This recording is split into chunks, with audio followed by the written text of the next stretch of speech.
Baik, Bismillahirrahmanirrahim. Assalamualaikum warahmatullahi wabarakatuh.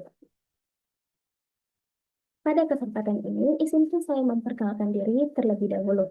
Perkenalkan, nama saya Nur Afifah dengan NIM 230901502015. Presentasi ini saya susun sebagai bagian dari tugas pada mata kuliah metodologi penelitian yang dibimbing oleh Bapak Muhammad Kodri Alfairuz S.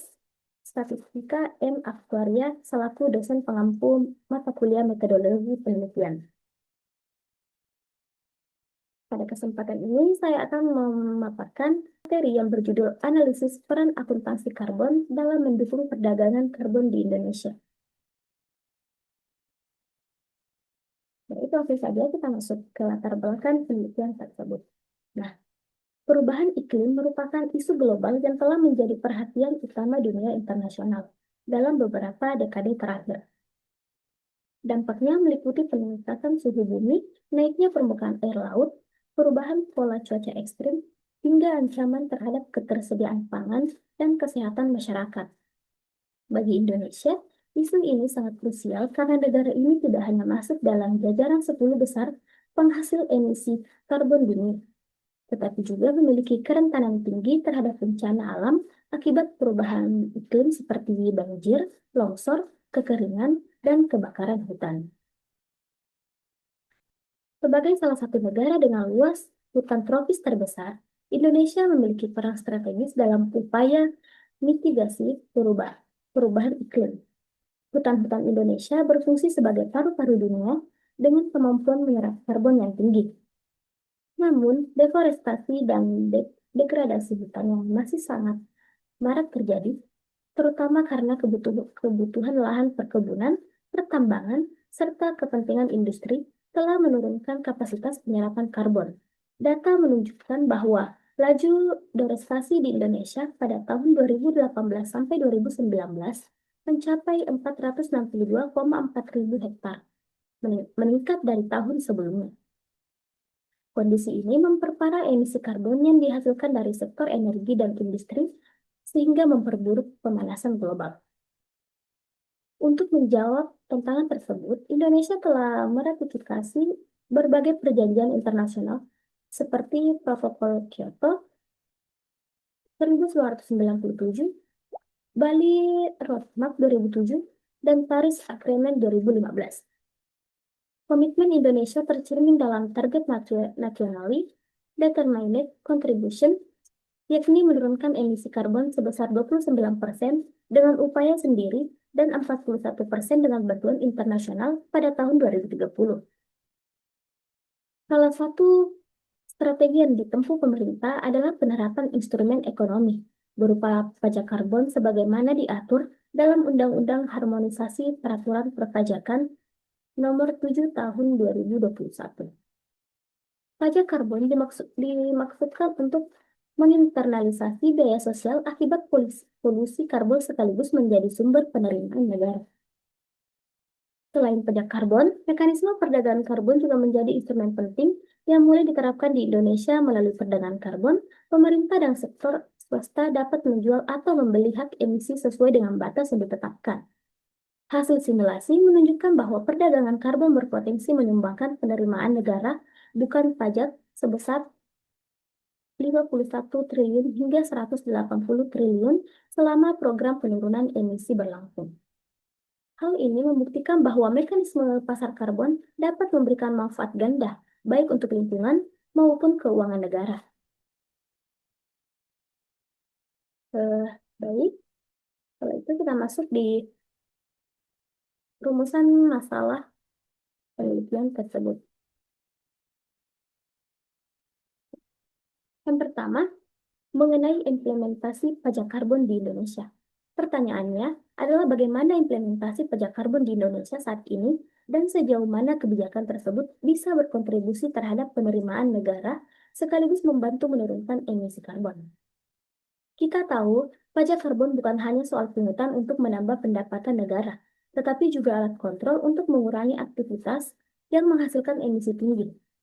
Pertanyaan ini penting karena seringkali kita hanya melihat pajak dari sisi penerimaan fiskal, tanpa menimbang dampak lingkungannya. Kemudian masalah yang kedua, yaitu peran perdagangan karbon. Dalam konteks ini, saya ingin meneliti bagaimana mekanisme perdagangan karbon dapat memberikan potensi penerimaan negara, bukan pajak. Jadi, tidak hanya mengandalkan pajak karbon, tapi juga memperhatikan peluang dari transaksi karbon di pasar domestik maupun internasional. Selain itu, perdagangan karbon juga mendukung kebijakan mitigasi perubahan iklim karena perusahaan yang mampu menekan emisi bisa menjual kelebihannya kepada pihak lain.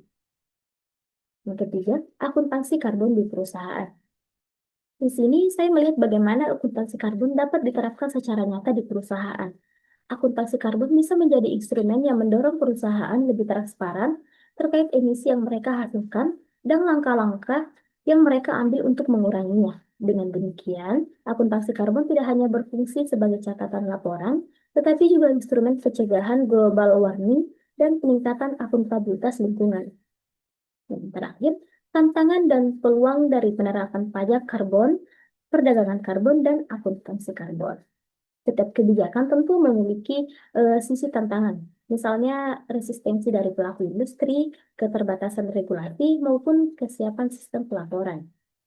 Namun di sisi lain, ada juga peluang besar seperti mendorong investasi hijau, meningkatkan daya saing global, dan membuka sumber penerimaan baru bagi negara. Oleh karena itu, rumusan masalah terakhir berfokus pada bagaimana menyeimbangkan tantangan dan peluang ini dalam mendukung pengembangan berkelanjutan.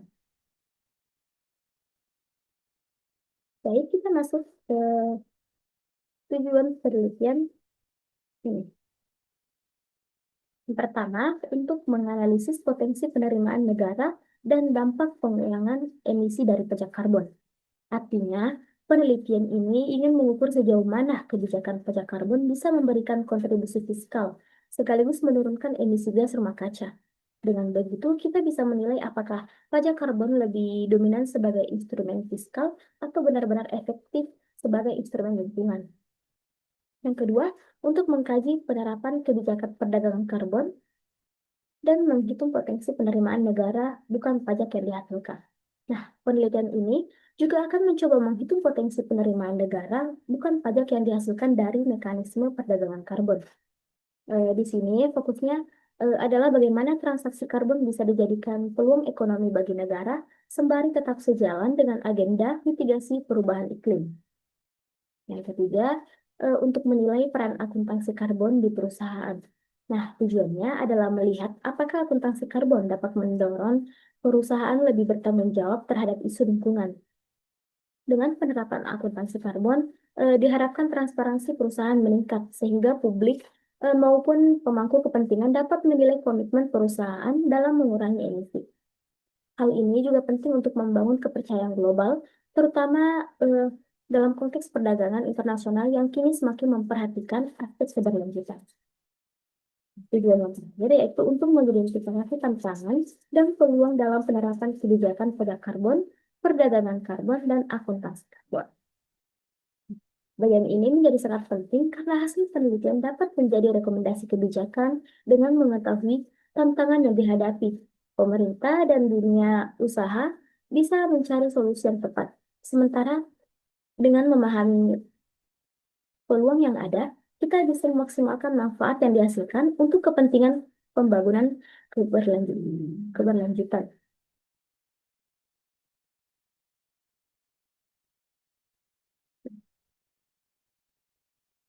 Nah, eh, jadi melalui latar belakang, rumusan masalah dan tujuan ini, penelitian diharapkan bisa memberikan gambaran menyeluruh, tidak hanya terbatas pada aspek fiskal semata, tetapi juga mencakup aspek lingkungan, tata kelola perusahaan, serta strategi nasional dalam menghadapi perubahan iklim.